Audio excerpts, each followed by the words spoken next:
सुबह की ठंडी हवा चली और पूरी वादी खुशबू से महक उठी। ना कोई डर, ना कोई खौफ। हर तरफ हरे भरे बाग, फलों से लदे हुए दरख्त और पानी की नहरें। ये वो मंजर था जिसे देखकर मुसाफिर यहीं रुक जाने की तमन्ना करते थे। यमन के पहाड़ी सिलसिलों में मारिब के इलाके में एक ऐसी अजीम कौम बसती थी जिसके पास अल्लाह की दी हुई हर नेमत थी। लोग सुकून से अपने घरों से निकलते।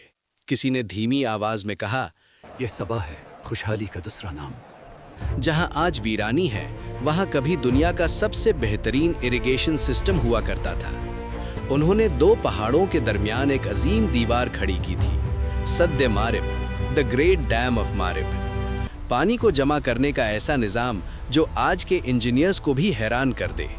लेकिन इन्हें क्या खबर थी कि यही पानी जो आज इनकी ज़िंदगी है, कल इनकी मौत बनने वाला है। ये लोग हज़रत हूद अलैहिस्सलाम की कौम आद के बाद उभरे थे। अल्लाह ने उन्हें वो अता किया जो किसी और के पास नहीं था। कुरान कहता है कि उनके रहने की जगह में ही एक निशानी थी, दो बाग, एक दाएं तरफ और एक बाएं तरफ। ज़मीन इतनी ज़रखेज़ की कि मुफस्सिरीन लिखते हैं, अगर कोई औरत अपने सर पर खाली टोकरी रखकर इन बागों के नीचे से गुजरती तो बिना हाथ लगाए वो टोकरी फलों से भर जाती थी। हवा में कोई गंदगी नहीं थी, यहाँ तक कि वहाँ मच्छर, मक्खी या कोई जहरीला जानवर तक नहीं होता था। उनकी तिजारत और सफ़र का निज़ाम ऐसा था कि एक बस्ती से दूसरी बस्ती नज़र आती थी। मुसाफिर को ना पानी साथ रखने की ज़रूरत थी, ना खौफ। दिन हो या रात, सफ़र अमन से होता। ये दौर था उनके उरूज का। लेकिन इंसान की फितरत है, जब उसे सब कुछ आसानी से मिल जाए तो वो गाफिल हो जाता है। लेकिन ये सबा लोग थे कौन? क्या ये किसी औरत का नाम था या किसी जगह का? इस बारे में हमारे प्यारे नबी सल्लल्लाहु अलैहि वसल्लम ने वजाहत फरमाई है। जामे अत-तिर्मिज़ी हदीस नंबर 3222 में आता है, एक शख्स ने रसूल अल्लाह सल्लल्लाहु अलैहि वसल्लम से पूछा कि सबा क्या है, क्या ये कोई जगह है या कोई औरत? आप सल्लल्लाहु अलैहि वसल्लम ने फरमाया, सबा ना कोई ज़मीन है और ना कोई औरत, बल्कि ये एक मर्द शख्स था जिसके 10 बेटे थे। इनमें से 6 यमन में बस गए और 4 शाम यानी सीरिया की तरफ चले गए। यानी ये पूरी कौम एक अजीम ख़ानदान की औलाद थी। अल्लाह ने इन्हें ताकत दी, हुनर दिया और सबसे बढ़कर शुक्र करने का हुक्म दिया। कहा गया, अपने रब का दिया हुआ रिस्क खाओ और उसका शुक्र अदा करो। सूरह सबा आयत नंबर 15। मगर फिर वही हुआ जो हर मगरूर कौम के साथ होता है। नेमतों की कसरत ने उन्हें अल्लाह से दूर कर दिया। उन्होंने सूरज की परस्तिश शुरू कर दी, जैसा कि हुदहुद ने हज़रत सुलेमान अलैहिस्सलाम को बताया था। लेकिन इनका असल जुर्म कुछ और भी था, नाशुक्री और ऐश पसंदी। वो अपनी आरामदेह जिंदगी से बोर हो गए थे। उन्होंने कहा, ये रोज रोज का अमन, ये नज़दीक नज़दीक बस्तियां, हमें मजा नहीं आ रहा। उन्होंने अपने हाथों अपनी बर्बादी की दुआ मांगी। उन्होंने कहा, आए हमारे रब, हमारे सफारों के दरमियान दूरी पैदा कर दे। वो चाहते थे कि सफ़र मुश्किल हो ताकि वो गरीबों पर अपनी अमीरी का रौब जमा सके। ये ऐसी ही बात थी जैसे कोई सेहतमंद इंसान बीमारी की दुआ मांगे। उन्होंने अपने नफ्स पर जुल्म किया।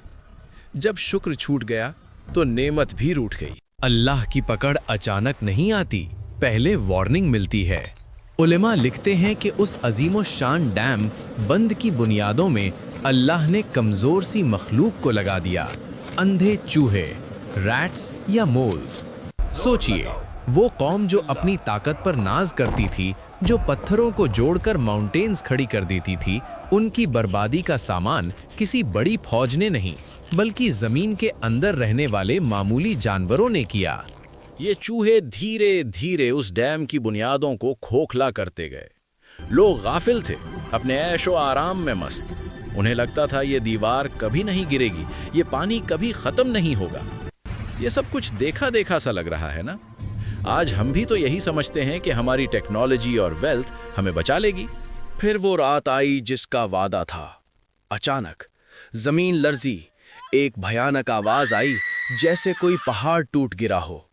मारिब का वो अजीम डैम, वो मजबूत दीवार चूहों की खोखली की हुई बुनियाद बर्दाश्त न कर सकी और फट गई। सैलुल अरीम यानी द फ्लड ऑफ अरीम आ गया। पानी का वो रेला जो सदियों से जमा था वो कैद से आज़ाद हुआ। पानी उनके महलों में घुस गया, उनके सोते हुए बच्चों को बहा ले गया। वो बाग जिन पर इन्हें नाज था, वो खेतियां जो सोना उगलती थीं, सब कुछ मिट्टी और कीचड़ में दफन हो गया। लोग चीखते रहे, अपनी दौलत और ताकत को पुकारते रहे, मगर पानी की ताकत के आगे सब बेबस थे। अल्लाह ने उनके दोनों खूबसूरत बागों के बदले उन्हें दो ऐसे बाग दिए जिनमें कड़वे फल, झाऊ और कुछ बेरी के दरख्त थे। सब कुछ बदल गया। जन्नत जैसा माहौल वीराने में तब्दील हो। सुबह हुई और वहां कुछ नहीं था सिवाय टूटे हुए घर और बंजर जमीन के। वो कौम जो कहती थी हमारे सफ़र लंबे कर दो, अल्लाह ने उनकी दुआ ऐसे कबूल की कि उन्हें तितर बितर कर दिया। वो यहाँ से भागकर अरब के मुख्तलिफ हिस्सों में फैल गए। कोई मदीना चला गया, बनु औस और खजरज, कोई सीरिया। अरब में आज भी कहावत है, वो ऐसे बिखरे जैसे सबा के लोग। उनका नामो निशान मिट गया, बस कहानियां रह गईं। कुरान कहता है, हमने उन्हें गुजरे वक्त की कहानियां बना दिया। सूरह सबा 19। आज मारिब के उस इलाके में उस डैम के कुछ टूटे हुए हिस्से बाकी हैं जो चीख चीख कर गवाही देते हैं कि जब इंसान अल्लाह की नेमतों की नाशुक्री करता है तो अल्लाह वो नेमतें छीन लेता है। सबा की कहानी सिर्फ हिस्ट्री नहीं, एक आईना, मिरर है। गौर करो, क्या आज हम वही नहीं कर रहे?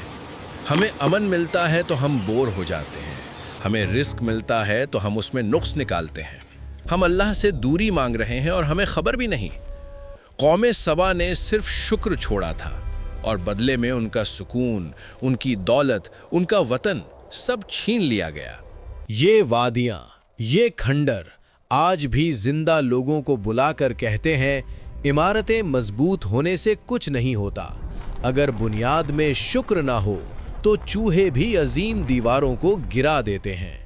अगर आपको कौम सबा की ये इबरतनाक दास्तान पसंद आई हो और आप चाहते हो कि हम अगली वीडियो में कौम लूत या असहाब कहफ की कहानी इसी तरह बयान करें, तो वीडियो को लाइक करो, कमेंट सेक्शन में लिखो अस्तगफिरुल्लाह और बताओ अगली वीडियो किस टॉपिक पर चाहिए।